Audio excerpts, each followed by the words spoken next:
Pero sa love life, wala kang recent na aray. Si Mystica kaya, ano? Ako, first time kong sumigaw ng aray. Nung first time ko. Nung first time mo natusok ng tinik ng isda sa iyong gilagit. Pero tita, pagkatapos noon, ako na talaga nagbibigay ng aray sa kanila. Parang giganti ko na rin, di ba? Hi, Lord. Anyway, si Mystica, si May. Si Mel, nagpapa-pray over na. Si Mel Villena po, yung musical director ko dahil sa ginawa ni Mystica sa kanya. Sa opening, ayun po, nagdadasal. Anyway, bakit nga ba uso ngayon ng mga kantang may double meaning, hindi ba? Ikaw, Mystica, yung mga obvious, yung kanta, maraming double meaning. As a matter of fact, yung kinanta kong simple lang, yun po ang pinakahuli na inirecord ko. Hanggang siguro sa nakita na ni Nonoy, yung producer ko na talaga, may pagkalan din tong babae na to. Bigyan ko nga siya ng talagang para sa kanya. So, nung kinanta niya yung ang gusto ko sa lalaki ay di masyadong malaki. Tapos bigla akong gumulong, tita. Hindi ko akalaing katawan lang pala yung sinasabi. Ayun, katawan ako. Diyos ko, hindi ako na mismo nagdala sa'yo sa church. Okay? Anyway, ang titles po, may mga title na po ang mga kasama ko ngayon dito sa show. Tulad ni Mystica, ang tawag po sa kanya ay Rock Diva of the New Millennium. Alam mo ba yun? Well, nagpapasalamat po ako dahil galing po yan kay Boy Abunda. Okay. Rock Kuya Diva Boy. of the New Millennium from Kuya Boy, no less. Naman. Mystica, ito, I have a question for you. How do you react pag sinasabi ng tao, sinasabi ba nila yan? Ang kapal naman, na pamperya daw ang beauty at style mo. Aray. Oo, ba't naman perya? Aray. May perya pa ba hanggang ngayon? Hindi ko nga alam kung ano yung perya eh. Meron pa. Mga fair sa provinces. Ganon. Ganyan. Hindi bali, okay lang po. Mas maganda pa po kung doon talaga nyo ako dalhin para at least malaman ko na mamutan talaga yung sinasabi mo. Oo. At saka, papalakpakan ka. At saka papalakpa, alam ko na palang pamperya ako eh. Ay, Diyos ko naman. Kayo naman. Tika naman, at si May uli. Si Diwata at si Rock Diva.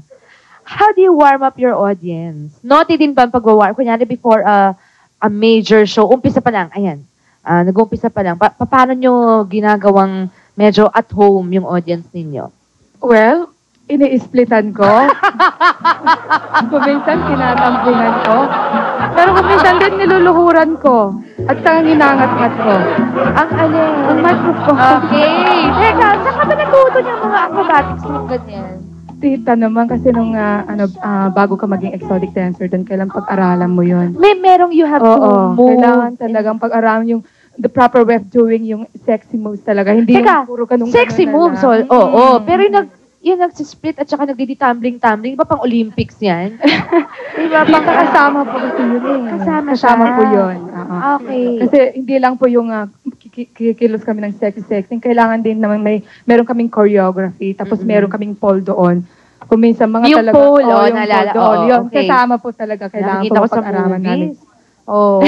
Ayan. Ambition ko yan eh. Mali, ano? Anyway, si Mystica naman. Mystica, ikaw naman, you married at a very young age now. Ilang taon ka nun? I was 16. 16! And I you married a 56 Canadian guy. 56-year-old Canadian na lalaki. 40 years ang seniority niya sa'yo. Kaya nga, tita, nababaliw talaga ako sa pag-ibig dahil never ko pang naranasang umibig. Aray. Ay, totoo? Totoo? Hindi, pero ito, tapos meron kang anak, di ba? Yung marriage mo lasted only a year. Yung anak mo, hindi pero sa kanya. yung anak ko talaga, kasi by the time, kasi nung pinatay nila yung tatay because of politics, di ba? So, wala akong puntahan nun. Parang naging, parang naging shoulder to cry. Teka, yung father mo ang pinatay because of, because of politics po, yeah.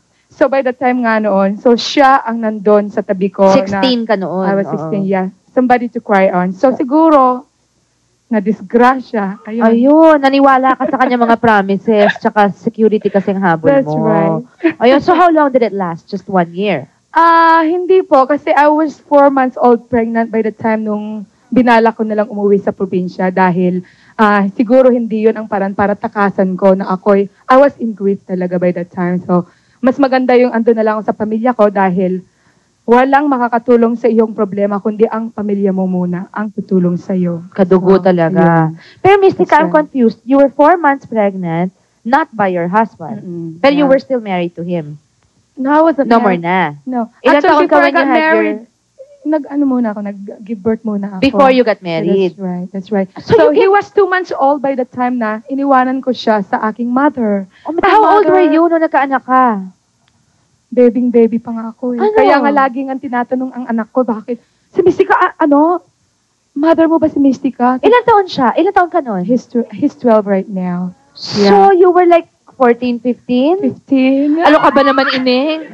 Edad ng anak ko yun. Kaya nga Diyos sabi ko, ng anak ipapago ko siya sa krus. Kaya nga sabi daw ng teacher, sabi niya, bakit siguro batang-bata pa yung mami mo noon, ano? Sabi nga, paano naman kasi ma'am, maaga daw siyang naglandi.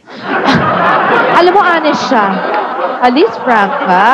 Okay. Pero okay nang iyong buhay ngayon. You've Okay learned na ba? Did you learn I lessons? learned a lot talaga. Are you careful now? I'm very careful talaga. Yung seryosang usapan, yung Oo, you're pagdating naman careful sa serious, na usapan, talagang seryoso naman ang Oo, tao. oo. Kaya nga, sinasabi ng ibang tao na yung Mystica, talagang ibang-iba talaga yung Ruby na ako. Ruby ang real name mo. Kabaliktaran po talaga yon. Kabaliktaran po talaga. Ako rin yung tao talaga pag na-inlove talagang todo-todo.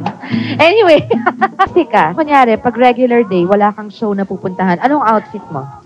Nasa bahay lang ako. Walang outfit. Wala kang outfit. Mas gusto ko na pala yung nag-guest ka. Oo. Mas gusto ko nag-guest ka sa mga show. Dito nga, halos wala na. Sa bahay pa. Oo nga, ano? Alam mo, may point ka doon. Parang takot ako i-surprise business ka. Diba mga kaibigan, magbabalik po kami. Parang pasira ang aking ulo. Magbabalik pa ang Sharon.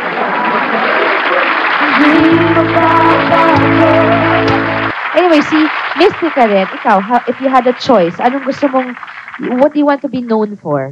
Gusto mo ba ganyan? Or you want to someday change para naman mas i-take ka seriously? No, I don't intend to change anymore. I still wanna be the wild rock diva.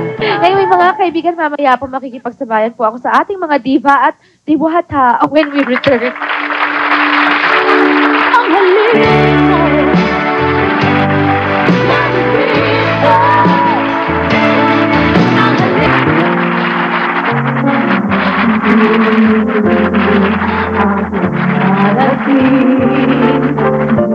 Langit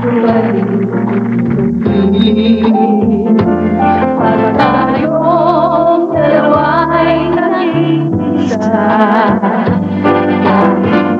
Lang kayang mantayan ating ingin. Balutin mo ako ng hiwaga ng iyong pagmamahal.